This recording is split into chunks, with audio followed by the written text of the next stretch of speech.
Small minds discuss other people. Good minds discuss events. Great minds discuss ideas.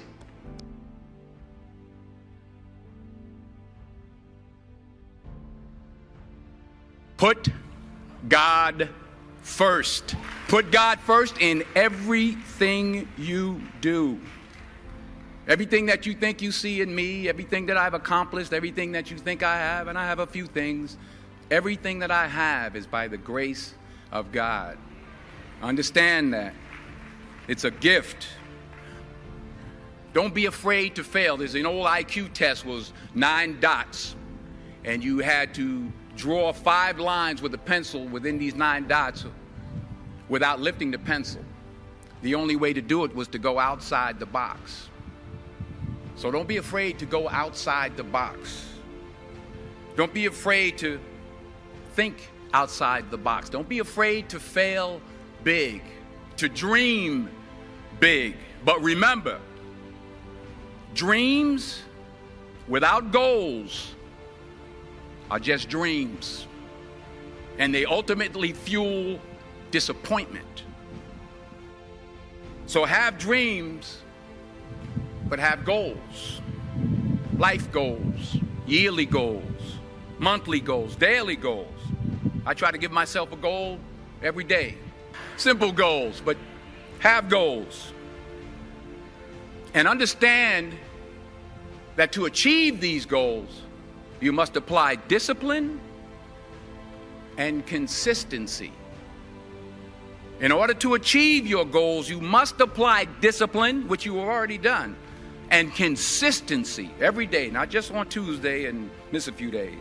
You have to work at it every day. You have to plan every day. You've heard the saying, we don't plan to fail, we fail to plan. Hard work works. Working really hard is what successful people do. Remember that. Just because you're doing a lot more doesn't mean you're getting a lot more done. Don't confuse movement with progress. I found that nothing in life is worthwhile unless you take risks. Nothing. Nelson Mandela said, "There is no passion to be found playing small and settling for a life that's less than the one you're capable of living." Reggie Jackson struck out 2,600 times in his career, the most in the history of baseball. But you don't hear about the strikeouts. People remember the home runs. Fall forward. Thomas Edison conducted 1,000 failed experiments. Did you know that? I didn't know that. Because the 1,001st was the light bulb. Every failed experiment is one step closer to success. You've got to take risks. You will fail at some point in your life. Accept it. You will lose. You will embarrass yourself. You will suck at something. There's no doubt about it. If you don't fail, you're not even trying. I'll say it again. If you don't fail, you're not even trying. My wife told me this great expression. To get something you never had, you have to do something you never did. Remember this. Fall forward. The most selfish thing you can do in this world is help someone else. Why is it selfish? Because the gratification, the goodness that comes to you, the good feeling that I get from helping others, nothing's better than that. Well, one or two things, but nothing's better than that. Not jewelry, not big house I have, not the cars, but it's the joy. That's where the joy is, in helping others. That's where the success is. Say thank you in advance for what's already yours. It's how I live my life. That's why I am, one of the reasons why I am today. Say thank you in advance for what is already yours. True desire in the heart for anything good is God's proof to you, sent beforehand to indicate that it's yours already. true desire in the heart, that itch that you have, whatever it is you want to do, that thing that you want to do to help others and to grow and to make money, that desire, that itch, that's God's proof to you, sent beforehand already to indicate that it's yours. And anything you want good, you can have. So claim it. Work hard to get it. When you get it, reach back. Pull someone else up. Each one, teach one. Les Brown's a motivational speaker. He made an analogy about this. He says, imagine you're on your deathbed, and standing around your deathbed are the ghosts representing your unfulfilled potential. The ghost of the ideas you never acted on. The ghost of the talents you didn't use. And they're standing around your bed, angry, disappointed, and upset. They say, we came to you because you could have brought us to life, they say. And now we have to go to the grave together. So I ask you today, how many ghosts are going to be around your bed when your time comes?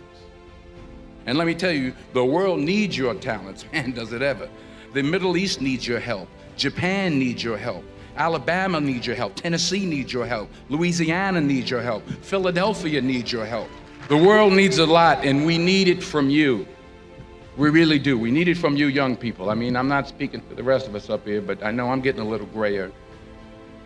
We need it from you, the young people, because remember this. So you got to get out there. You got to give it everything you got, whether it's your time, your talent, your prayers, or your treasures. So the question is, what are you going to do with what you have? I'm not talking about how much you have. Some of you are business majors, some of you are theologians, nurses, sociologists. Some of you have money, some of you have patience, some of you have kindness, some of you have love. Some of you have the gift of long suffering, whatever it is, whatever your gift is. What are you going to do with what you have? I was helping my mother in her beauty shop. My mother owned a beauty shop up in Mount Vernon.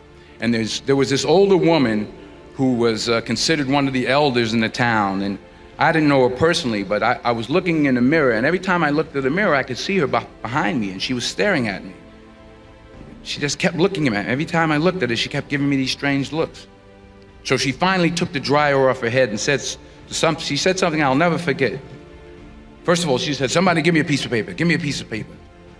She said, young boy, I have a prophecy, a spiritual prophecy.